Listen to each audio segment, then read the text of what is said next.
Minsan may mga tao talagang mahilig mangbastos, mga individual na tila walang kapantay, nakakayahan na magpakita ng kawalang-galang at walang respeto sa kapwa. Ang sitwasyong ito ay maaaring maging labis na nakakainis at nakakabigo. Ngunit mahalaga na tandaan na ang pagiging stoic ay hindi nangangahulugang dapat tayong magpakamartir o magpabayang talikuran ng ating dignidad. Sa halip, ang stoicism ay nag-aalok sa atin ng mga kasangkapan upang matutunan ang tamang paraan ng pagharap sa mga ganitong pag-uugali. Sa pamamagitan ng stoicism, masusukat natin ang ating reaksyon sa mga tao at sitwasyon sa ating paligid. Ang pangunahing layunin ay hindi ang makisangkot sa mga walang kwentang argumento o sa pakikipagtalo sa mga taong hindi marunong bumuhay ng respeto, kundi ang mapanatili ang ating emosyonal na katatagan at dignidad. Dito, tatalakayin natin ang 6 na mahalagang mga paraan upang patahimikin ang mga tao na hindi marunong rumespeto nang hindi bumababa sa kanilang antas. Ang mga estratehiyang ito ay makakatulong sa atin na manatiling nakatutok, mapayapa at may kontrol sa ating sarili habang pinapanatili ang ating integridad. Sa ganitong paraan, hindi tayo nagiging biktima ng kanilang kawalang-galang o kundi nagiging makapangyarihan sa ating sariling reaksyon at pananaw sa buhay. Narito ang 6 na stoic ways para patahimikin ang mga hindi marunong rumespeto. Unang paraan, huwag magpatalo sa emosyon. Sa bawat araw na tayo'y nakikisalamuha sa iba't ibang tao, hindi may iwasan na makatagpo tayo ng mga individual na maaaring bastos o walang respeto. Sa mga pagkakataong ito, karaniwan na ang ating unang reaksyon ay ang magalit o patulan sila ng naaayon sa kanilang asal. Subalit, mahalagang tandaan na ang ating reaksyon sa sitwasyong ito ay may malaking impluensya sa ating kapakanan at sa paraan ng paghawak sa sitwasyon. Ayon kay Marcus Aurelius, isang kilalang pilosopo at emperador ng Roma, "You have power over your mind, not outside events. Realize this and you will find strength." Ang pahayag na ito ay nagsisilbing paalala na hindi natin kayang kontrolin ang asal ng ibang tao, kundi ang ating sariling isipan at reaksyon.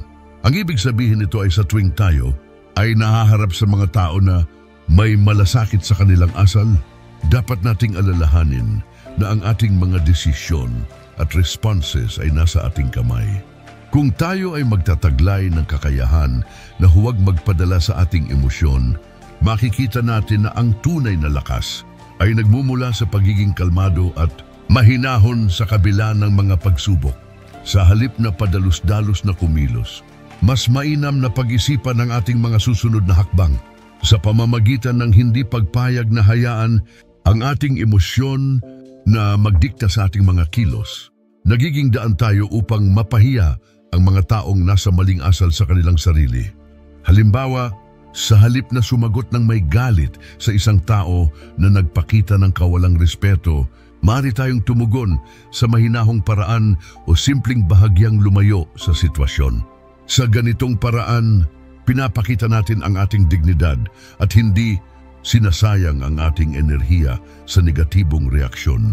Ang pagbuo ng lakas ng loob na harapin ang mga ganitong sitwasyon, namang may katahimikan, ay nagdadala ng mas maganda at positibong resulta, hindi lamang para sa atin, kundi pati na rin sa ating kapaligiran.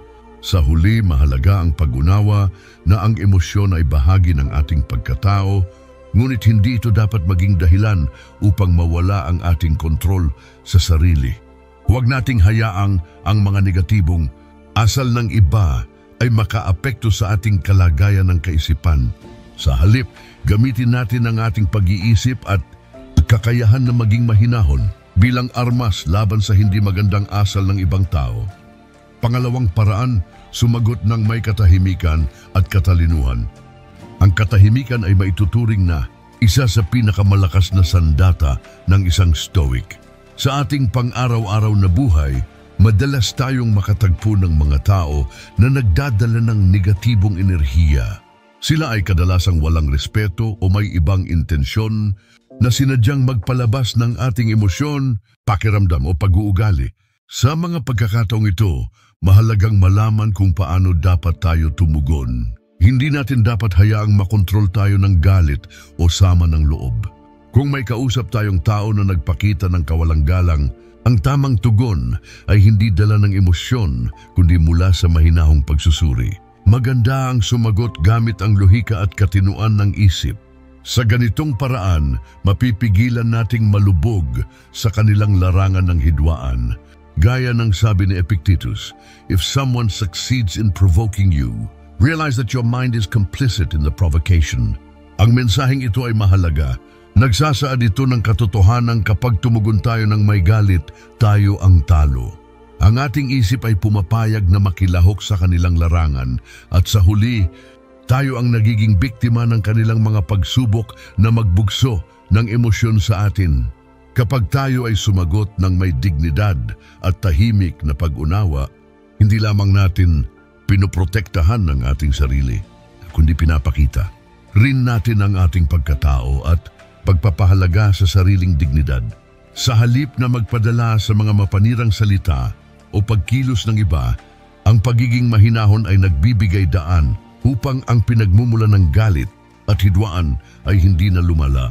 Sa ganitong sitwasyon, ang taong naguudyok ng sama ng loob ay mas lalo pang nahihiya at madalas ay nagiging walang kapangyarihan sa harap ng ating katahimikan. Sa huli, ang pagharap sa mga pagsubok ng may kaisipan ng Stoic ay nagbibigay sa atin ng pagkakataon na ipakita ang tunay na lakas ng pagkatao. Sa mga panahon ng tensyon at tensyon, maging halimbawa tayo ng katahimikan at katalinuhan at sa proseso, maaari nating maipakita ang tunay na halaga ng respeto hindi lamang sa iba kundi pati na rin sa ating sarili. Ikatlong paraan, ipakita ang resulta hindi ang inis. Minsan sa ating buhay, lalo na sa mga panahong tayo, ay nakakaranas ng pangungutya at hindi pagrespeto mula sa ibang tao. Ang pinakamagandang paraan upang ipakita ang ating halaga ay sa pamamagitan ng pagpapakita ng ating mga tagumpay. Sa halip na makipagtalo o makipagsagutan sa mga taong walang respeto, mas mabuti pang ipakita sa kanila na mas matagumpay ka kaysa sa inaakala nila. Walang dahilan upang patulan ang kanilang pangungutya o pang-aasar. Sa halip, gamitin mo ang mga ito bilang inspirasyon at motibasyon upang mas pagbutihin ang iyong sarili. Gaya ng sabi ni Seneca, the best revenge is to be unlike him who performed the injury. Ipinapakita nito na ang tunay na pagganti ay hindi sa pamamagitan ng pakikipagkontra o pagbalik ng masama sa kanila kundi sa paggawa ng mabuti para sa sarili mo at sa pagpapatuloy ng iyong pagunlad. Sa madaling salita, hayaan mo silang mag-ingay at magpanggap na wala silang nakikita sa iyong mga ginawa. Patuloy ka lang na gumawa ng mga hakbang patungo sa iyong mga pangarap at ambisyon habang ikaw ay nag-aangat sa buhay at nagiging mas matagumpay. Hindi mo na kailangang ipaliwanag ang iyong mga nagawa. Ang iyong mga resulta ang magiging ebidensya ng iyong pagsisikap. Sa huli, ang iyong tagumpay ang siyang magpapatunay sa lahat at ang mga walang respeto ay mananatiling tahimik sa harap ng iyong mga nagawa. Ika-4 na paraan, lumayo at huwag bigyan ng atensyon. Sa ating pang-araw-araw na buhay, may mga individual na talagang nais lamang na manggulo o magdulot ng kaguluhan. Sila ay tumutukoy sa mga tao na walang hangad, kundi ang bumuwal sa ating kapayapaan at kasiyahan. Mahalaga na malaman na hindi natin sila dapat pag-aksayahan ng ating mahalagang oras at atensyon. Kung sakaling hindi natin sila pansinin, unti-unting mawawalan sila ng silbi at higit pang motibasyon na makipag-ugnayan sa atin. Ang mga salitang binitiwan ni Marcus Aurelius ay napakapasiglahin at nagbibigay ng malinaw na gabay. Waste no more time arguing about what a good man should be.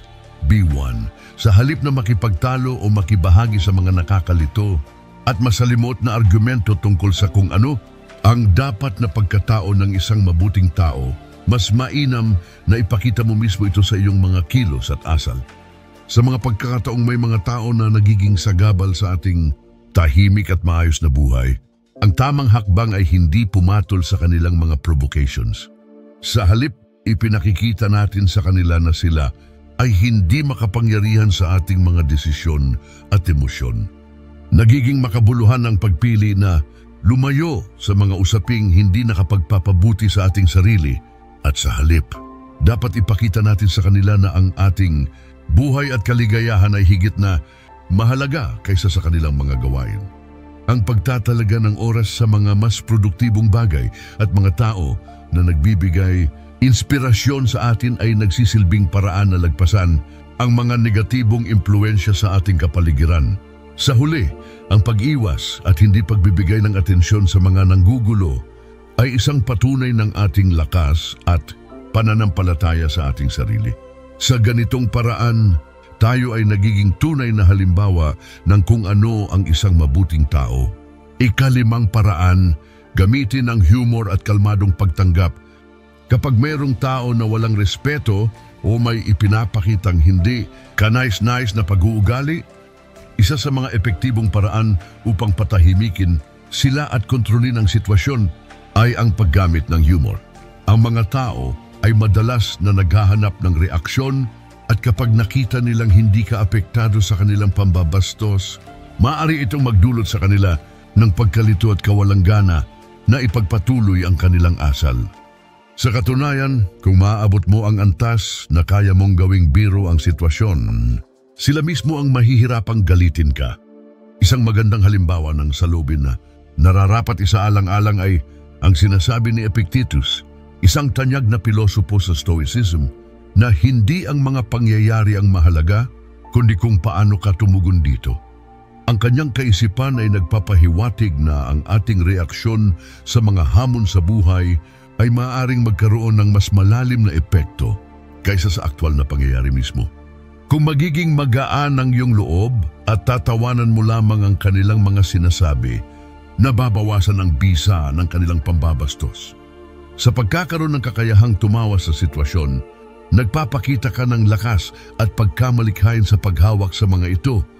Minsan, ang simpleng pagtanggap ng sitwasyon na may kalmado at pagtawa ay nagiging sandata mo laban sa mga mapanirang salita. Nagiging epektibo ka hindi lamang sa pagpapanatili ng iyong dignidad, kundi pati na rin sa pagpapakita ng mas positibong pananaw sa buhay. Ang reaksyong ito hindi lamang nakakatulong sa iyong emosyonal na estado, kundi maaari ring makaapekto sa iba na nandyan sa paligid mo. Sa ganitong paraan, nagiging inspirasyon ka sa mga tao at nag-uumapaw ang positibong enerhiya sa kapaligiran. Ika-6 na paraan, gamitin ang kapangyarihan ng kawalang pakialam. Isa sa pinakamalakas na sandata ng isang stoic ay ang hindi pagpapahalaga sa opinyon ng mga taong hindi mahalaga o hindi mo kakilala ng lubos. Sa larangan ng mga filosofiya, ang pagtanggap sa mga negatibong opinyon mula sa iba ay tila isang hamon na dapat lampasan. Hindi mo kailangang patunayan ang sarili mo sa kanila dahil ayon kay Epictetus, if you want to improve, be content to be thought foolish and stupid. Ang pahayag na ito ay naglalaman ng isang mahalagang aral. Minsan, upang tunay na umunlad, kinakailangan mong pataasin ang iyong sariling pamantayan kaysa sa mga inaasahan ng iba. Ibig sabihin, hayaan mo silang mag-isip ng kung ano-ano tungkol sa iyo.